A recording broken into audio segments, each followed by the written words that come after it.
It is now 24 minutes after 8. It's time for us to get into your money. Now, do you feel that you need to leave your day job and venture into self-employment but develop cold feet? Well, after this session of your money, you may take that bold step, and I hope you do if that's where you want to go. Now, I have brought personal finance advisor Stanley Ngugi, who is going to tell us how and when to leave employment and survive financially. Stanley, good to have you. Good to have you. And I'll just mention that you've actually taken that bold step, but we'll get to that point a little bit later on as we carry on.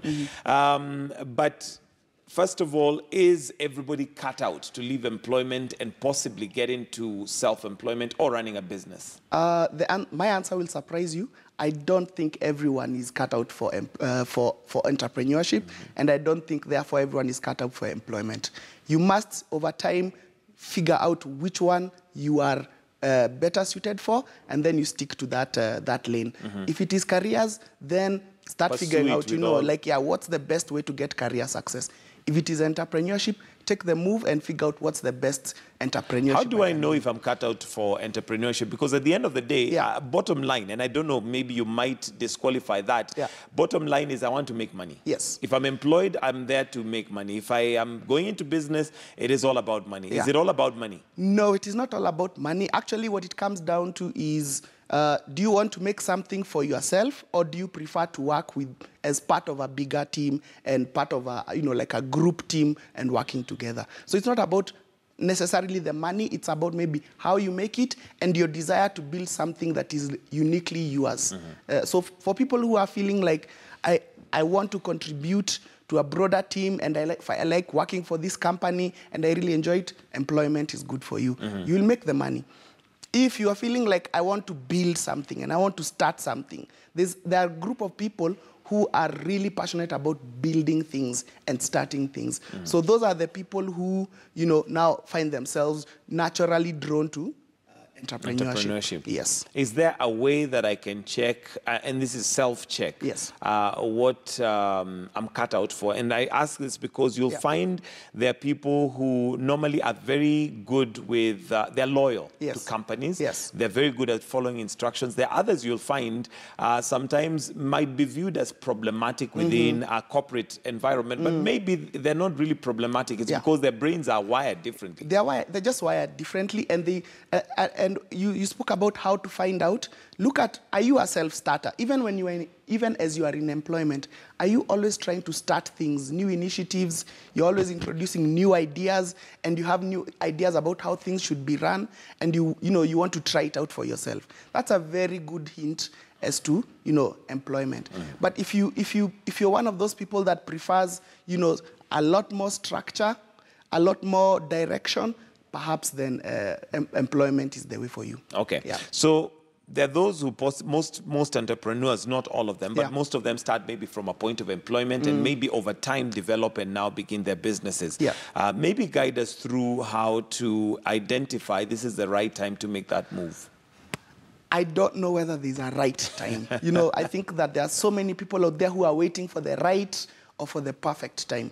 I think that, and we were just talking about this with the Citon report that was released, 1,600 people in the banking industry fired. I'm sure a lot of those people went into entrepreneurship. I don't know whether they felt that was the right time. What happens is that many things can align to either force you into entrepreneurship, or many things align to now tell you this is the right time. For example, I think for me, it was a culmination of getting to a certain point in my career where, at a very young age, hitting a very senior level position, and then saying, I think I enjoy building it, I want to build mine. And then you just make you make the move. Okay. What are some of those checks and balances that one needs to have in place? Because one of the things that you'll find many are waiting for the right time, which you now say there may not be a right time per se. Must you first of all be forced by circumstances to get into entrepreneurship? I think that I would never want anyone to be forced into entrepreneurship. It's not a good situation. I think the best situation is where you prepare for it, you prepare for the transition. Because from a personal finance perspective, the thing that is most painful are financial shocks. Something happening that you weren't expecting to happen that kills off your money. But if you plan the transition, if you plan it well and then execute it in a timely manner, you will do very well. One of the things that I would like to share is that you should always have a buffer zone. What's a buffer zone? It is a time period by which when you stop employment, when your salary stops coming and your business starts picking up, if you don't make any money that you already saved enough for that, for a certain period of time. Because people don't realize that businesses actually take a lot of time to mature. Right. So we're talking about maybe 3 to 6 months post-employment. If your business doesn't make a single shilling, if it doesn't make a single shilling, all your rent, food, transport issues are resolved. And within that buffer period, which can be very painful, you must really examine how you are spending your money. Because employment gives you a sense of security, which can sometimes be false, where you think that everything is okay, and then all of a sudden it's no longer there. So during that buffer time, really examine your expenses, for example. If I can share a personal story, when I left employment, one of the first things that I had to actually give up was my car. Because, and though I like driving, and I really miss my car. But I can imagine. I mean, it's convenient, and it's one of those things. Again, there's also the social pressure that everybody wonder, did you really make the right decision? You seem to be doing less, than you were before. Exactly. And people ask me that question, like, you sold your car, why? But from a financial perspective, I'm looking at extending something that is called the runway. A runway is how long can you survive, okay, before your other money starts coming in. So from that perspective, I realized that my car was now spending a lot of time doing nothing. So why continue, fueling it, insurance, paying a car loan on it? Let me sell the car, and then now that money that I save extends my runway. Basically, it extends how much I can survive without eating into my business or before my business picks up. Okay. So that's, And maybe just to glean and get a bit of experience from you, because this is it's something which you have done. You've transitioned from a well-paying job into business. What was the aha moment for you? Because I'm sure this is not something that you woke up one day and suddenly you felt, I need to do this. It's probably something you processed over time, but something must have, or a time must have come, you said, this is it. Yeah. I think for me, the aha moment was when I realized that the training that I wanted to do a type of training that impacts people directly. Michael, you and I have had this conversation multiple times on this couch. I like doing things that have a direct impact on people. And so I realized, now, for me to drive that vision of mine, I have to step aside and start my own. Other people, maybe they do it in their own way. Maybe they are doing the same thing, but they are doing it in their own way. And so I'm trying to think, what is my way that I think is the best way to serve Kenyans, for example? And that's when I was like, I want to start and do it, and I want to do it this way. But I was aware, because this is something new and fresh, I have to give myself a time, a leeway, in order to what if it doesn't pick up in the first 3 months? What if I don't make any money in the first 1 year? You have to plan for that. Okay. Yeah. And this buffer zone you've talked about, since you are in employment, and one of the reasons that many people possibly don't make that move is the sense of security. Could be a false sense of security or not. You can discount that. But there's a sense of security in a salary. As much as I'm not happy, I grumble, and I'm not saying that's what I do, but there are people who literally wake up every single day cursing because they're going to work. But because of this security, I have a loan, I have children to pay school fees for, I have to pay rent, I have bills to pay, I will wake up and still, gritting my teeth, go to that job. Yeah. Well, is it false? I think for some people it is false. And the question that I remember always asking myself is, what if this salary wasn't there? What would my life be like?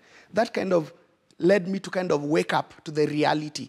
If this salary was there, how would I maintain this loan? Or how would I maintain this house that I actually live in?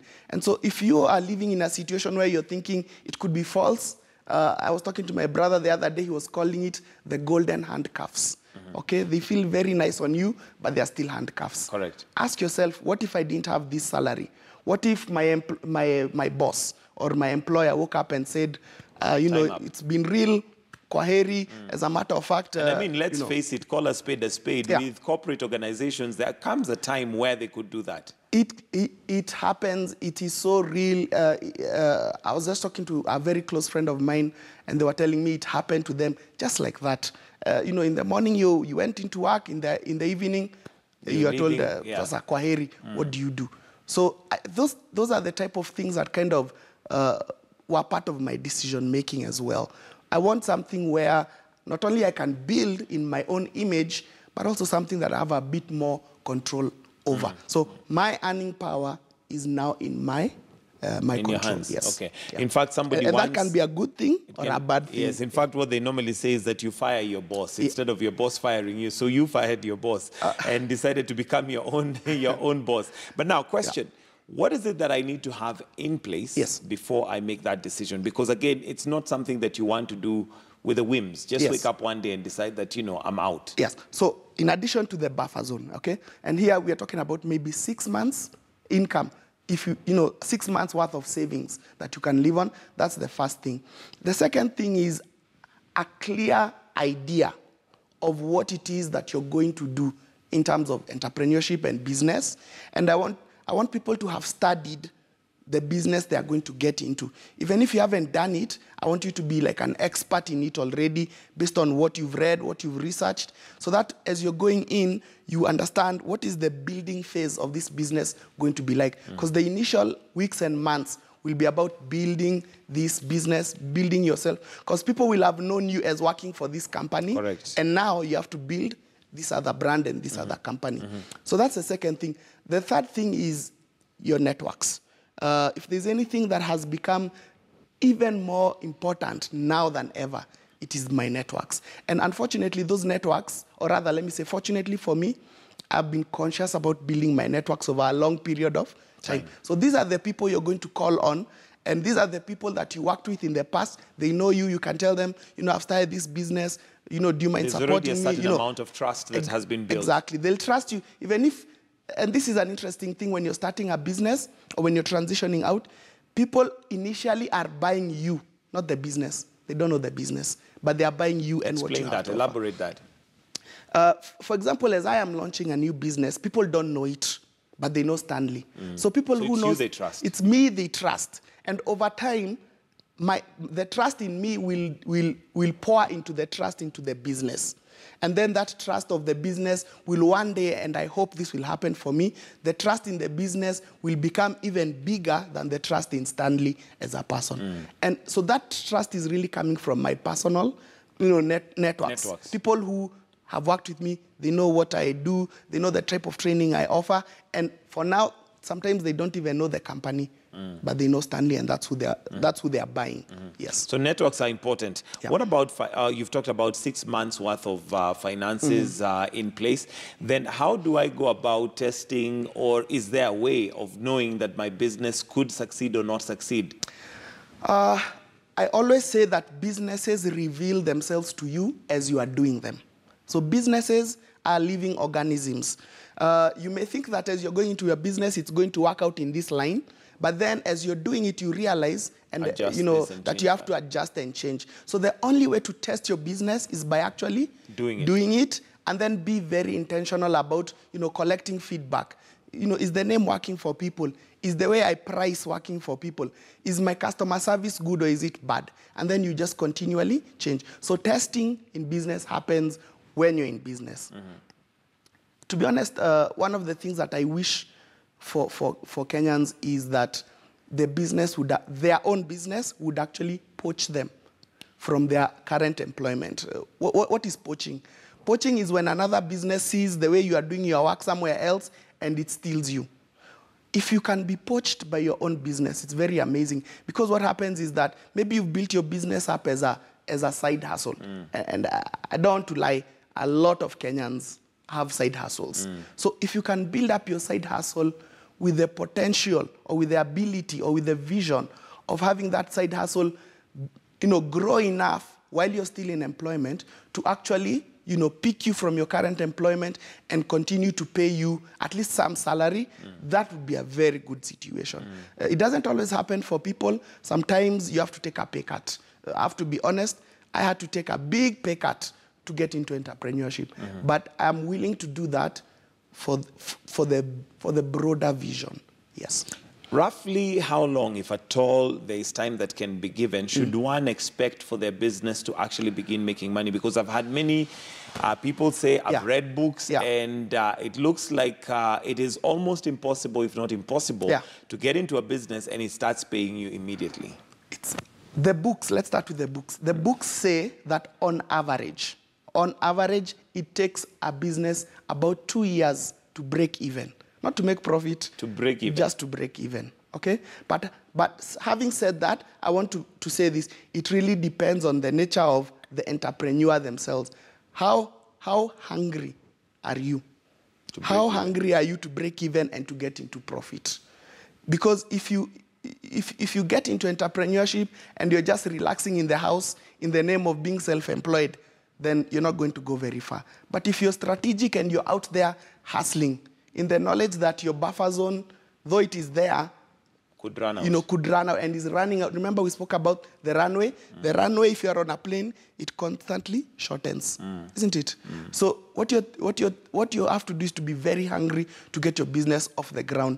And I'm going to be honest, sometimes you have to do, if you, for example, you left for a certain business, you may have to do other side hustles on the side to supplement the income before the main business picks up. And that's okay. So I would say give yourself maybe three to 6 months to make your business now get into profit and start giving you an income. 3 to 6 months. Okay, and I guess one of the other qualities that one would need from what you're saying is a lot of discipline, because here I am maybe with 6 months worth of saving, and it's supposed to carry me out for 6 months, but it's also easy to justify, and sometimes we do that, and say, for instance, in your example, the car is going to help me get where I'm going quickly, it's going to give me a certain image with my clients, and therefore it is working for me. Well, that's the discipline. The discipline helps you with the social pressure to understand that, to be honest, for most clients, they don't care which car you drove in with. As a matter of fact, many times they don't see your car. So if you drove in with an Uber, Taxify, whatever, it doesn't matter. As long as you're there and you're going to deliver good work. But discipline has become key because, and I think that's the real meaning of self-employment, You are the boss, holding yourself accountable. Hold yourself accountable for coming into work late. So if you set your schedule to start working at 8, then you have to be a boss to yourself. Why did you come late? At 8. Exactly. You said you deliver this report at 10. Why is it not ready? You have to be a boss, and you have to be very harsh with yourself, because it's very easy to be lenient on yourself. You could say, it's okay, I'll work at night. And then at night, you watch that series, and then you say, I'll work tomorrow. And it just continues. So discipline is really critical, including the financial discipline. That 6-month buffer can even last 2 months if you're not careful. You're still living the same lifestyle you are living when you were in employment. And so it kind of, with employment, you're always assured that at the end of the month, if you're a good employee, the money is going to be there. But with entrepreneurship, it doesn't always come on a monthly basis. So financial discipline becomes absolutely critical in that a lot of your friends will remain employed and you will be an entrepreneur. So their lifestyles will be slightly different than yours. So one of the things I would encourage is, to gain more entrepreneurship friends, because they're the ones who will now show you the lifestyle. And they're likely to have similar habits than those you have. Exactly. All right, finances. And one of the limiting factors that many people would quote as not going into business is capital. Yes. Now, your advice on, first of all, how to raise capital. And secondly, if a loan is a good idea to go into. Okay. This is my rule, Michael. Start where you are with what you have. It means that capital is said to be a big limiter in starting a business, but I think that that's just a myth. I've seen businesses that have been started with zero. Okay? One of my mentors, Washa Kendwati, she always tells me that she started a business with her brain and her laptop, and that's it. So it's really to do with what do you have right now. Take an audit. Of course, if you had a lot of money, I mean, that's good for you. But I've also seen businesses that have been started with millions and flop. Correct. So it's really to do with the attitude and the mindset of the entrepreneur, not the capital. So even if you have 5K, 10K, 20K, find a business that will be able to start with that. And don't be afraid to start small. We can't all start Safaricom on day one, but we can start an M-Pesa agent, and that's a business. And then grow it with time. Gradually grow. Remember, I've said businesses are a living organism, and a living organism doesn't start when it is massive. It starts as a small seed, and then it grows. So you must be okay with starting from that small seed, even though a lot of your, people who are in employment will now think of you as, now you've downgraded, you've downgraded yourself. You even maybe considering moving from your house to another cheaper house. But all those things pay off in the eventual vision. I guess then what you're saying is that your network becomes very important, because that is more valuable, as it were. It has more value than the actual liquid money that one has to start a business. Absolutely, absolutely. And there's always the phrase that we use, your network is your network. It becomes very real when you leave employment, because those people are even worth more than money. As a matter of fact, those are the people who become your client. Now, your client and your advertisers as well. Exactly. They're the same people who will go about talking about your business. Yeah, and they'll give you opportunities, like come and talk to my call on TV. Those opportunities come up like that. Let me say this because it's part of network. I think it's very important as you're leaving entrepreneurship to be very professional. Sometimes when people are leaving employment and into business, they just do it with a lot of madharau, I'm not going to be working for these people anyway. I don't care about them. I don't care about them. I'm going to serve my notice, or I'm going to run away. Immediately my salary comes in, I'm going to, tomorrow in the morning, I'm not going to appear. But remember, your old employers, your old bosses are still part of your network. And I'm very fortunate to have worked for my last two positions, two great training companies, of which I still have amazing relationships with them. As a matter of fact, though I'm no longer employed by them, they call me for consultancies. And that just goes to show that I was You don't keen. burn your bridges. You don't burn your bridges, especially with people who have employed you, because those are the people who saw your potential and they even took the time to build it. So be professional about it. Give them, give them the time, the energy, serve the notice, and leave them with a very, with a good relationship. Don't go and badmouth them. As a matter of fact, you should be promoting them in the same way that they will promote you when they get a chance. Okay, we talked about signs or ways one can tell that they're ready to go into entrepreneurship. As we wind up, is there anything I should be wary or look out and say, maybe I am really not cut out for entrepreneurship? Or secondly, this is not the time to make that jump? For me, that's a really good question, because it's kind of like the opposite. Yeah, these are the people who are going to stay. I think that if you don't like change, and you prefer consistency, think of sticking in employment, because entrepreneurship changes on a daily basis. So, and it's okay to understand yourself. I would recommend an online test. It's called the Strength Finder. You can find it at strengthquest.com. And it tells you what are your top 5 strengths. So for some people, adaptability is a big strength for them. They're able to change.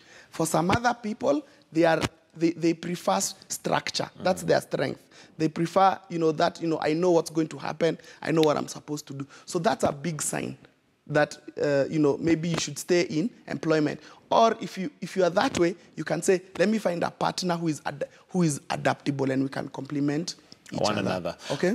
So, and then from a finance perspective, how not to know it's the right time when you have no buffer.